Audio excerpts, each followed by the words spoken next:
Hello, everyone. I'm so happy to be back. This week, we're doing something a little different. We're adding actually in some of our health and wellness series. And today, I wanted to talk to you in regards to breast cancer. Yes, it is October. It is breast cancer awareness. And I know, guys, we've all been affected by this thing everywhere, right? Some shape, form, or fashion, either directly or indirectly. I know myself. My mom is actually a survivor of breast cancer, actually, and hers was a very, very serious breast cancer.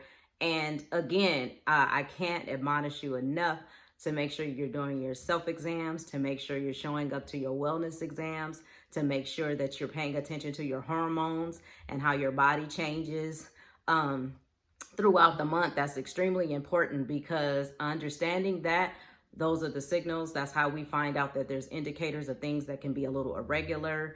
Hey, no matter what, be your own advocate for your own health and understand that it is your responsibility to know, be self-aware, and own your health. Take care of your health. Whatever you're not knowledgeable get there. And I promise you, I got some more videos coming to you with some good information and actually some resources that you can tap into to help you out.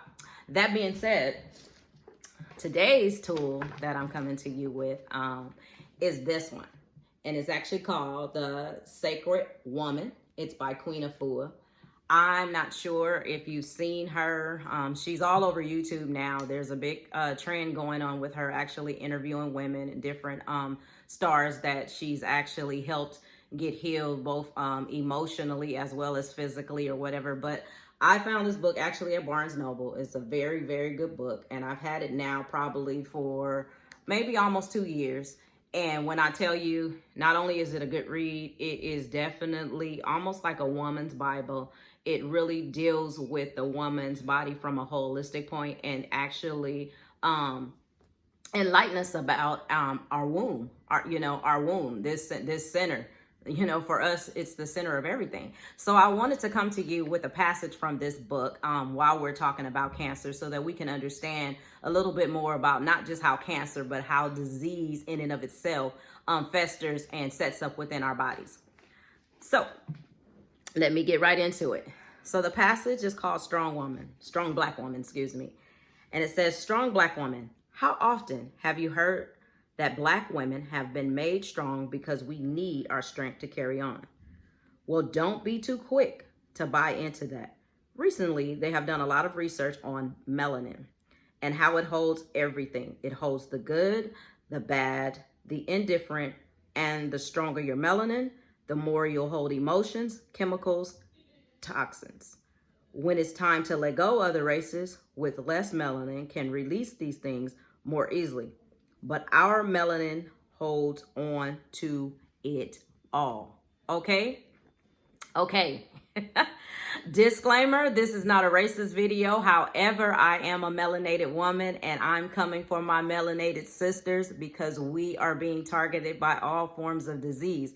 And it is important that we understand exactly how we're being targeted and how we combat it and seek out whole health, right? Wholeness and health for ourselves. So again, I want to reiterate it. Basically, what she's saying here is that scientific research, has shown that people with a higher level of melanin within hold on to everything: toxins, chemicals, good, bad emotions, indifferent emotions. Okay? So in my prior video, I talked about how the mind, the emotions, all these things kind of work together to create, the different things that we have within our body. As we know, dis-ease, uneasy. Basically, diseases are simply indications of impairments. And most of the time, there's also scientific proof that certain diseases that target certain organs and certain parts of the body are related to other emotions. So this is something, obviously, if you're not into psychology and wholeness yet, it's something you don't necessarily know, but that's why we're here, to get that information out to you. So I want to concentrate a little bit in regards to what it says, how we hold on to it, what that can mean for women Oftentimes we hold everything and we hold it dear to our hearts, right? Our hearts are like our emotional center. But what we don't know is the same things that we're holding in our hearts are also being held within our womb, right? Which is our center. That's where we birth things out, right? So we're birthing things out into our lives, not just babies, but we're birthing out things into our lives that aren't necessarily healthy for us. And we don't necessarily understand why there's always a conflict of when we want to be better and do better. And we can't get past that thing because our womb is so afflicted with emotional baggage and pains. And so just a few tips to help you with releasing, right, this emotional baggage. Number one, prayer is essential. Prayer is essential, and not praying from a place of a victim, but praying from a place of wanting to be free. Praying from a place of understanding that you have authority over these different things and that what happens to you is ultimately what you're enabling to happen to you. So first of all, being self-aware, understanding what is bothering us, understanding what have we not released, right? So it's coming back up. You keep attracting the same type of guy, you keep attracting the same kind of energy within your interactions with different people or whatever. Usually that's something going on the inside that we need to get released. So I need you to be able to go in prayer, seeking God out for wisdom on how to release those things. Some natural ways that you can also help you is through meditation, through yoga. Those are very peaceful moments. And what they do, they help you to center yourself and to become back connected to your body. Because as most of the time with women, we're on autopilot. So we're moving, we're getting everything done. We're doing this, that, and the other on top of all of the emotions and different things that we have going on. So like I shared with you, with the research showing that melanin holds on to the good, the bad, right? The indifferent, emotions and toxins and chemicals and all of that. That means we are automatically prone, okay, having that in place to have disease, right? Because basically, the more you take on this stuff and it's not being released out, those toxins and chemicals or whatever, and not understanding that mentally and emotionally how we think and how we feel is also creating toxins and chemicals within our bodies. So we have to grab hold of those things and actually start to cast that stuff out of ourselves. The number one culprit for bitterness is unforgiveness, ladies. And I know it hurt. I know it was bad. I know it's been too much. But listen, forgiveness is for you, not for the other person.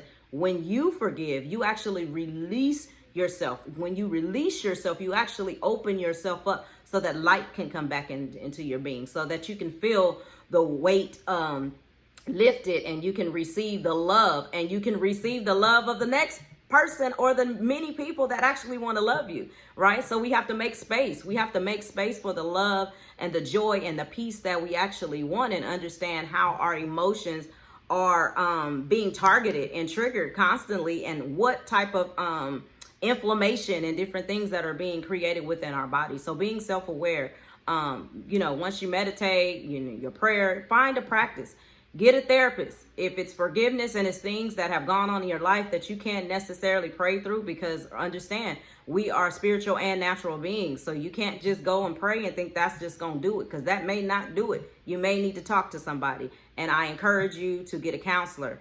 Get a life coach, right? Get a life coach also. So once you get past that and you're healed, now you can actually start to move forward within your purpose. But most of all, understanding melanated women, the key is, if we're holding on to everything and we're not able to release things easy like everyone else is able to release those things, hey, red flag. That's why we're dying of these things. We need to stop dying and we need to start living. We win from within. That winning comes by way of knowledge, and then that knowledge puts us in place to get wisdom, and that wisdom puts us in place to actually put plans in action, so that we can have what? The ultimate, right? Health and wealth. Remember, health is wellness, and I need you guys, go get this book. Go get this book. We got some great things coming up. where we're going to actually be sharing and doing some things with you, interacting with you or whatever, so we can learn some of these principles. Yeah, some of them are very ancient, but that's what we need. We need to know about our bodies and how to fix what's wrong so that we can live happy and wonderful and joyful lives and have longevity. Okay, I hope this helps somebody. I'm going to let you go now, but I will be back and we'll continue with our health and wellness series. Love you. Have a wonderful day.